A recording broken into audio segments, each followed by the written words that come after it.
أعوذ بالله من الشيطان الرجيم بسم الله الرحمن الرحيم ياسين والقرآن الحكيم إنك لمن المرسلين على صراط مستقيم تنزيل العزيز الرحيم لتنذر قوما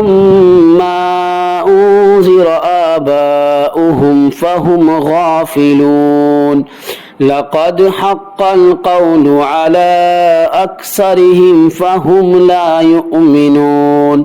إنا جعلنا في أعناقهم أغلالا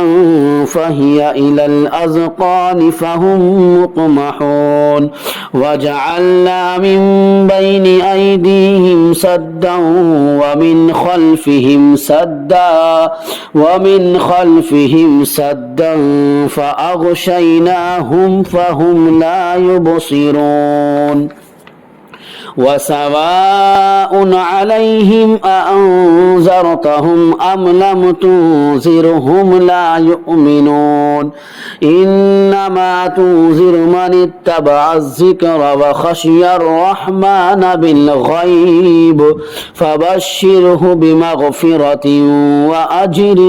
كريم إنا نحن نحيي الموتى ونكتب ما قدموا وآثارهم وكل شيء أحصيناه في إمام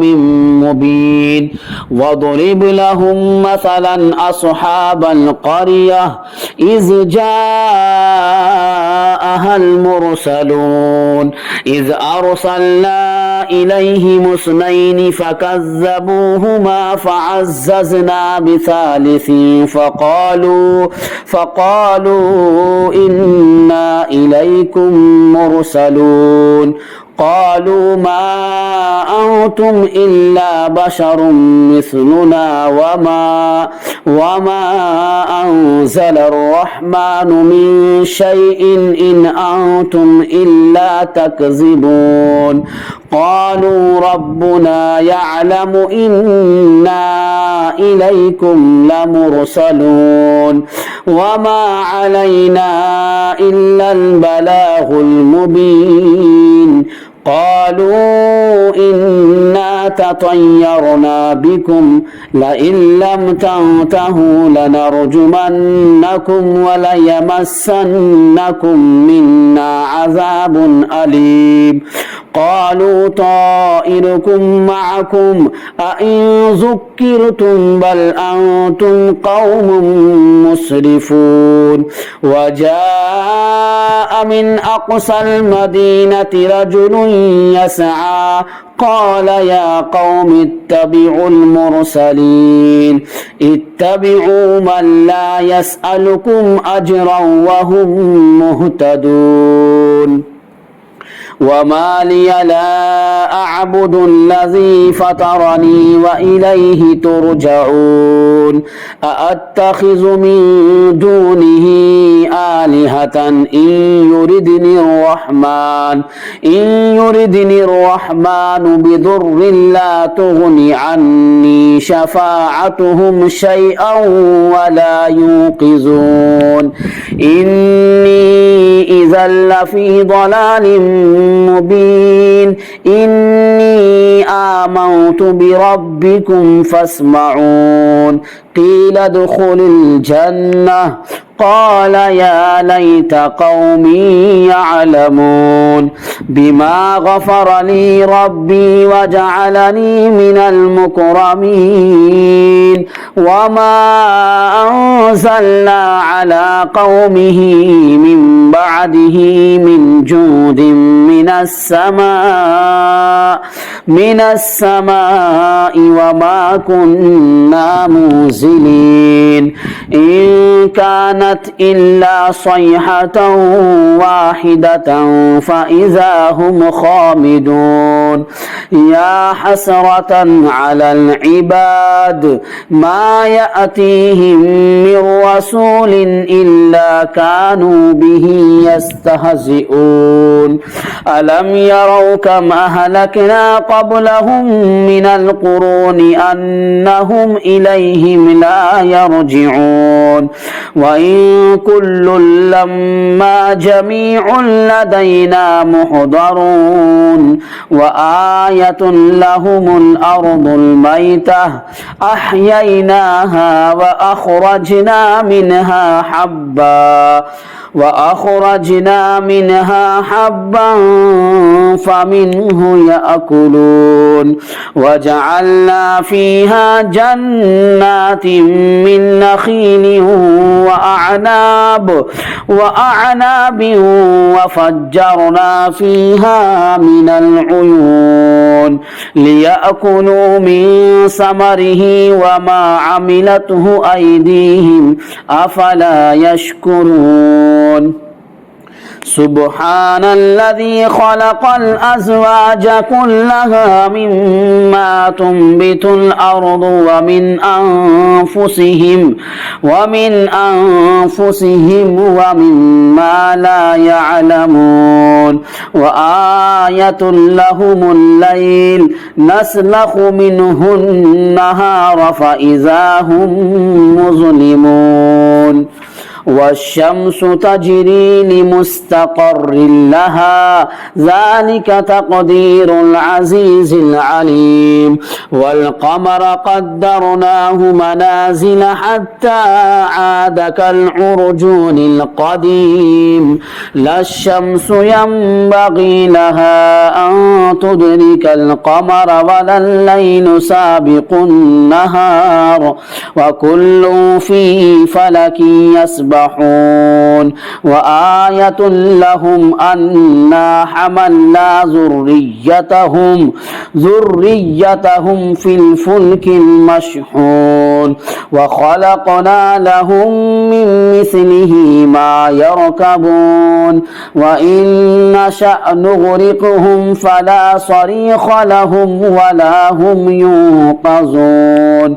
إلا رحمة منا ومتاعا إلى حين وإذا قيل لهم اتقوا ما بين أيديكم وما خلفكم لعلكم ترحمون وما تأتيهم من آية من آيات ربهم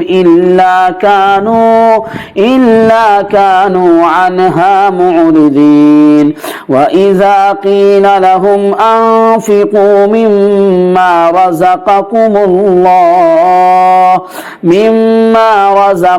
الله قال الذين كفروا للذين آمنوا أنطعم من لو يشاء الله أطعمه إن أنتم إلا في ضلال مبين ويقولون متى هذا الوعد إن كنتم صادقين ما ينظرون إلا صيحة واحدة تأخذهم وهم يخصمون فلا يستطيعون توصية ولا إلى أهلهم يرجعون ونفخ في الصور فإذا هم من الأجداث إلى ربهم ينسلون قالوا يا ويلنا من بعثنا من مرقدنا هذا ما وعد الرحمن وصدق المرسلون إن كانت إلا صيحة واحدة فإذا هم جميع لدينا محضرون فاليوم لا تظلم نفس شيئا ولا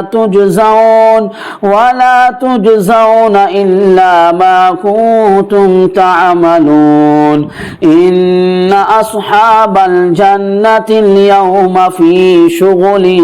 فاكهون هم وأزواجهم في ظلال على الأرائك الأرائك متكئون لهم فيها فاكهة ولهم ما يدعون سلام قولا من رب رحيم وامتازوا اليوم أيها المجرمون ألم أعهد إليكم يا بني آدم ألا تعبدوا الشيطان إنه لكم عدو مبين وأن اعبدوني هذا صراط مستقيم ولقد أضل منكم جبلا كثيرا أفلم تكونوا تعقلون هذه جهنم التي كنتم توعدون اصلوها اليوم بما كنتم تكفرون اليوم نختم على أفواههم وتكلمنا أيديهم وتشهد أرجلهم بما كانوا يكسبون ولو نشاء لطمسنا على أعينهم فاستبقوا الصراط فأنى يبصرون ولو نشاء لمسخناهم على مكانتهم فما استطاعوا مضيا ولا يرجعون ومن نعمره ننكسه في الخلق أفلا يعقلون وما علمناه الشعر وما ينبغي له إن هو إلا ذكر وقرآن مبين لينذر من كان حيا ويحق القول على الكافرين أولم يروا أنا خلقنا لهم مما عملت أيدينا أنعاما فهم لها مالكون وذللناها لهم فمنها ركوبهم ومنها يأكلون ولهم فيها منافع ومشارب أفلا يشكرون واتخذوا من دون الله آلهة لعلهم ينصرون لا يستطيعون نصرهم وهم لهم جند محضرون فلا يحزنك قولهم إنا نعلم ما يسرون وما يعلنون أولم ير الإنسان أنا خلقناه من نطفة فإذا هو خصيم مبين أولم ير الإنسان أنا خلقناه من نطفة فإذا هو خصيم مبين وضرب لنا مثلا ونسي خلقه قال من يحيي العظام وهي رميم قل يحييها الذي أنشأها أول مرة وهو بكل خلق عليم الذي جعل لكم من الشجر الأخضر نارا فإذا أنتم منه توقدون أوليس الذي خلق السماوات والأرض بقادر على أن يخلق مثلهم بلى وهو الخلاق العليم إنما أمره إذا أراد شيئا أن يقول له كن فيكون فسبحان الذي بيده ملكوت كل شيء وإليه ترجعون صدق الله العظيم.